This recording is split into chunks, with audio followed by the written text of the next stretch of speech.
traumas, angústias, perdas. Quem nunca passou, não é mesmo? Mas será que é possível a gente esquecer isso? Confira o vídeo a seguir.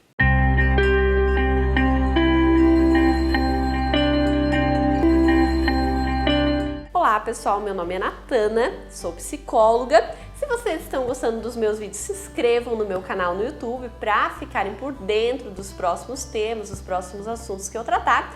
E o vídeo de hoje, ele se refere a um tema que as pessoas me perguntam bastante, inclusive me mandam mensagens nas redes sociais pedindo para falar sobre, porque claro que tem uma implicação muito grande na nossa vida e, como eu falei na abertura, quem nunca passou por algum problema no passado que atualmente tem dificuldade para esquecer, para superar. Então, a primeira coisa que eu vejo que é importante a gente deixar claro é que não, gente, não tem como esquecer as coisas que a gente passou, porque a gente tem um sistema complexo no nosso cérebro, que são as nossas memórias, e que elas vão ficar ali, que não tem como apagar elas à medida que alguma coisa é ruim, é desagradável pra gente. Mas tem como a gente, principalmente, aprender a lidar com isso e não ficar retroalimentando essas coisas que fizeram mal pra gente, tá?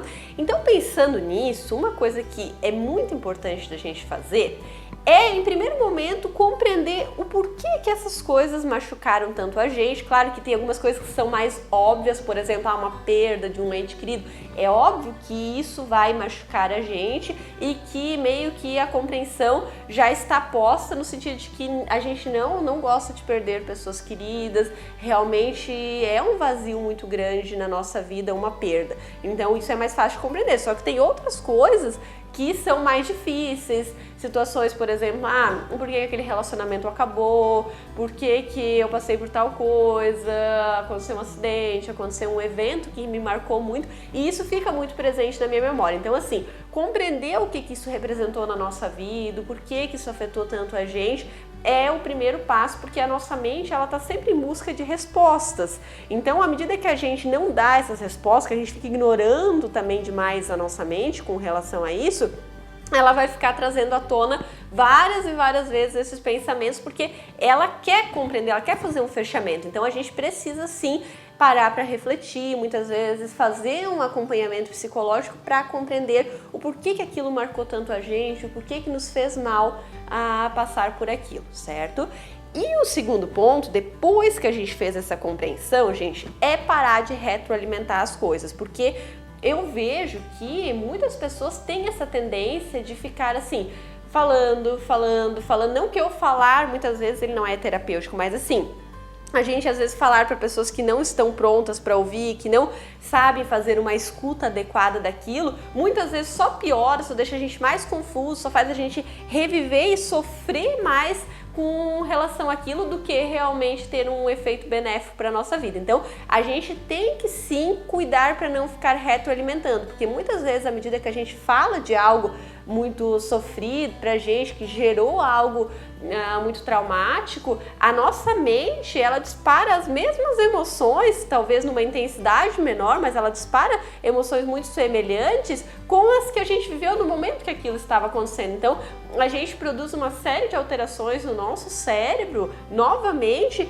e acaba retroalimentando novamente a situação, fazendo com que aquilo fique vivo dentro da gente, que a gente reviva, de certa forma, novamente aquela situação. Então, é extremamente importante que a gente também cuide com esse padrão de ficar falando, às vezes já passou anos e a pessoa, cada vez que ela tem uma oportunidade, ela tá mencionando aquilo, ela tá revivendo aquilo, e principalmente, como eu falei, com pessoas que às vezes não vão fazer uma escuta adequada e realmente ajudar naquilo. Então, tem coisas que realmente a gente tem que parar de retroalimentar na nossa vida, porque elas vão ficar ali guardadinhas na nossa memória, mas sem ter uma implicação tão grande nos sintomas, na forma que a gente vai se sentir ao lembrar daquilo, certo, gente? Então, essa sem dúvida é a principal forma. Porém, tem mais uma que se refere principalmente a traumas. Quando a gente passa assim, eu dirigia numa boa, só que eu passei por um acidente de carro e esse acidente fez eu ficar com medo de dirigir. e agora toda vez que eu penso nisso, eu tenho medo, eu revivo a situação, mas isso está dificultando a minha vida porque eu deixei de dirigir, que era uma coisa que era importante para mim por conta disso. Então, nesse tipo de situação, não é a gente guardar o trauma, beleza, vou deixar ele aqui guardado, vou evitar situações de dirigir para não retroalimentar. Não.